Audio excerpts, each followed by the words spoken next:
so you can kind of get an idea of what this might look like. I've got a iPhone emulator running here, just since that seems to be the technology of choice at the moment, although I saw there were a large number of BlackBerries. But it works on all of the smartphones, Androids, iPhones, the BlackBerries.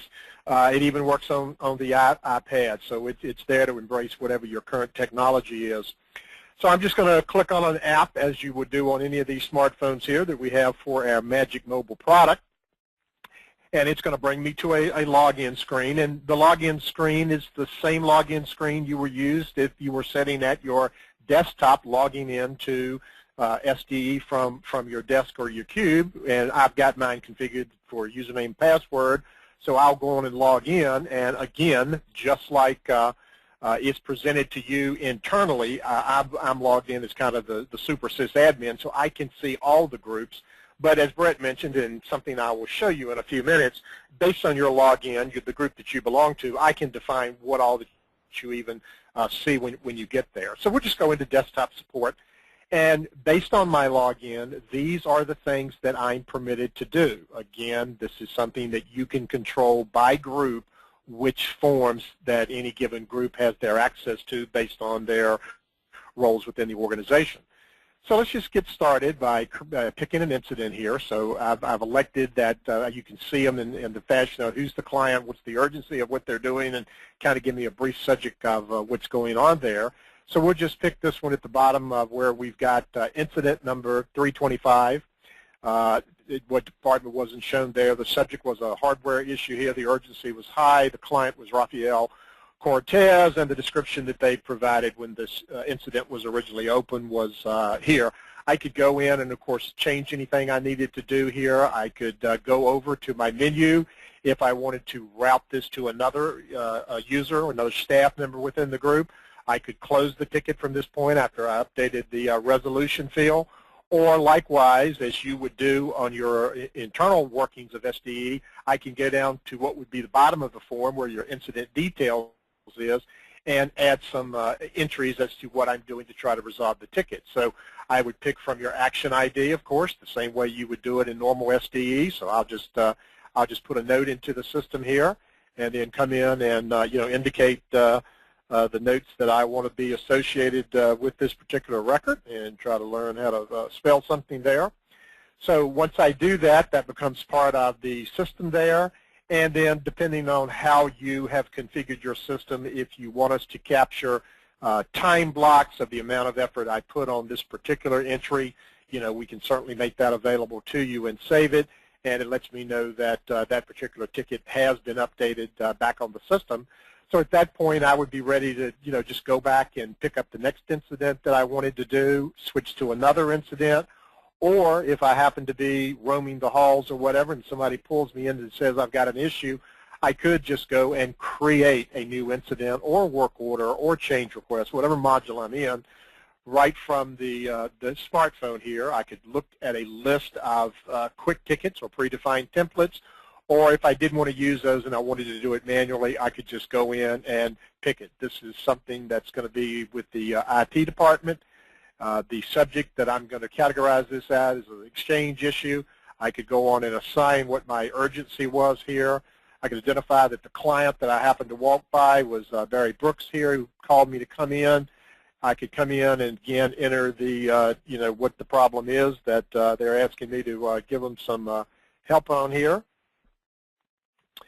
And once I did that, just as you saw me do on the existing ticket, I could update the incident details at the bottom or do whatever I needed to do. In this case, we'll just save it so that we now have a new incident number 855 has been created. So very easy to use, very easy to maneuver through it. Again, depending on how your administrator configures it, I can get to everything. I mean, here's an example of a change request.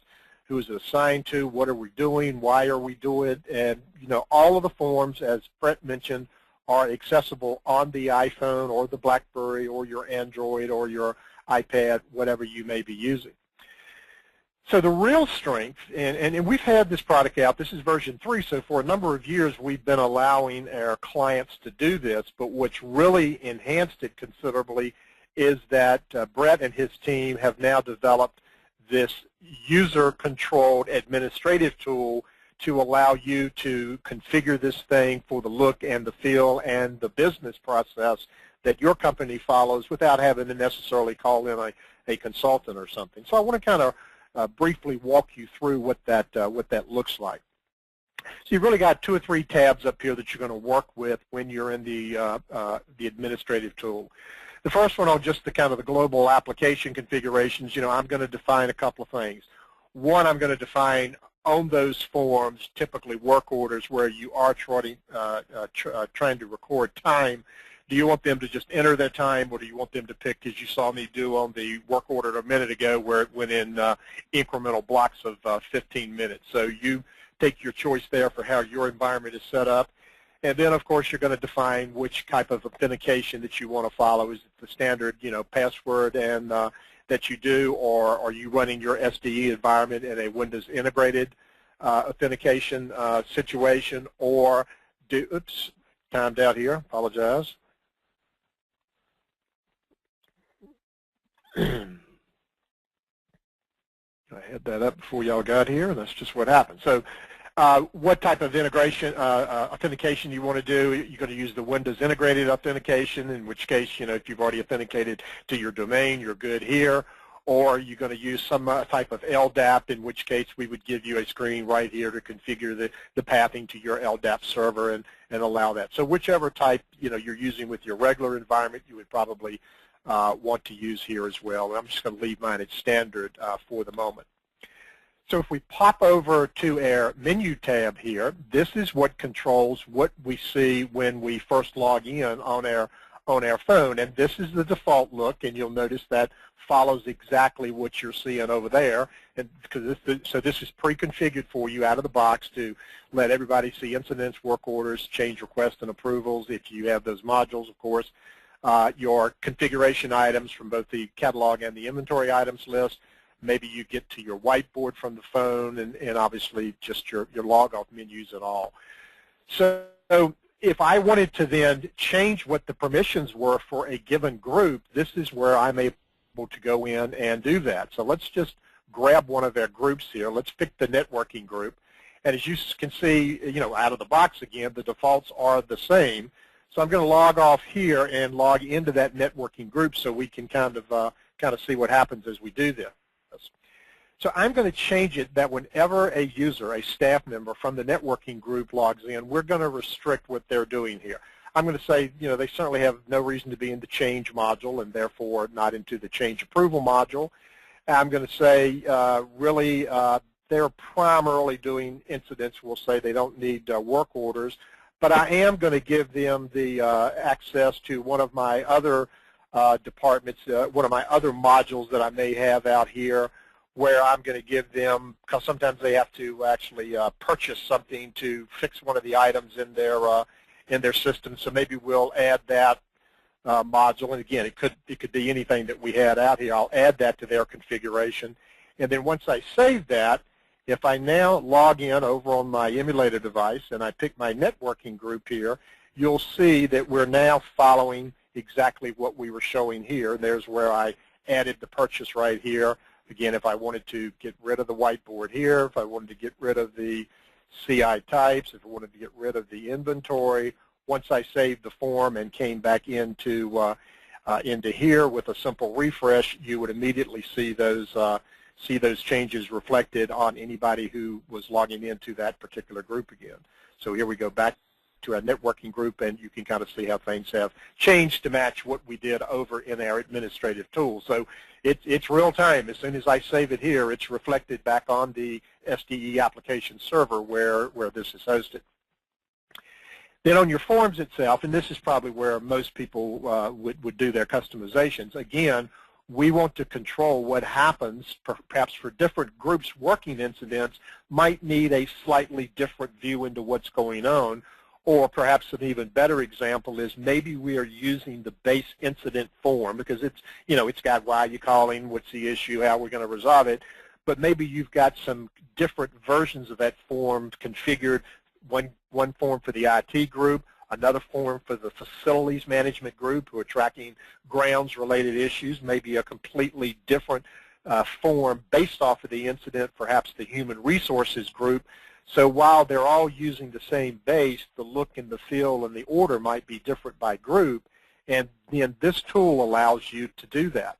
So let's go in. Again, we've got access to all of our modules here, even custom modules that you may have defined. So let's go into our incident form, and again, the out of the box, the default is, here's what people see on their form, an incident, and you might remember this when I originally signed into the desktop support group. What's the incident number, the department, the subject ID, the urgency ID, the client ID, the phone, and then going on over to page 2, what was the incident description and resolution, the current status ID, who is currently is it assigned to, both their login ID and their particular group name. And that's probably fine for some of your groups out of the box. But perhaps now I want to go to define, still based on the incident form, but now I want to define something totally different for the networking group. So right now for networking, I've just got it set up for what the client ID is, and now I'm going to pick the additional fields that I might want to see on this view that I'm creating for the network group here. So that's the client ID. Obviously, we still need to have our incident number. That's actually a required field here. But when it comes up as incident number, what I really wanted to do is not use that terminology. I would actually call this request number, because maybe that makes more sense to the group who's going to be using that. So I've got complete control over that. Maybe I want to go out and grab the incident description, so I'll add that in there. Again, if I wanted to change the labeling that I had there, I could. And then last but not least, and again, from all of the fields we've got here, maybe I'll grab my resolution field and add that. Notice, if you would, that you're probably seeing some field names here that you probably don't have in your SDE environment. And that's where you can see I've gone in and added custom fields around an HR system that I did for a client, where I've added things like date of birth and drug test date and benefit start date. So again, that's just to re-emphasize the fact that any custom tables or fields are immediately available to you in this form as well. So if I like that, I can take a look at that. That's for the networking group. So if I save that, and it was saved successfully, now what I'm going to do is I'm going to go log into that group and actually open up an incident, because it's based off of the incident form for the networking group here, and we'll see what the effects of those changes were.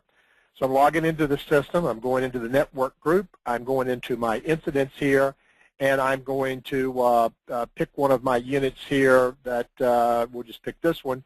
And as you can see, we're now following the client ID, the incident number, although we relabeled it to read request number, the incident description, the incident resolution, so I can kind of control it that way. But maybe I then realized, well, I didn't give them any ability here to get to the, the incident details or whatever at the bottom. So I can kind of go back into my form over here and say I want to add some details. And what I want to do is I want to have a label that we're going to call network details, again, just to use the nomenclature of the group that I may be doing. So there's there. Now, I'm sure I'm having a hard time typing today.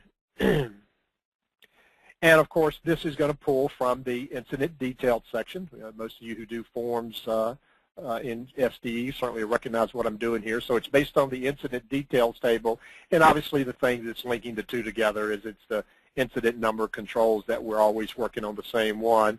So once I add that and save that off, that then is going to be available over here. It may make me log in before it shows up.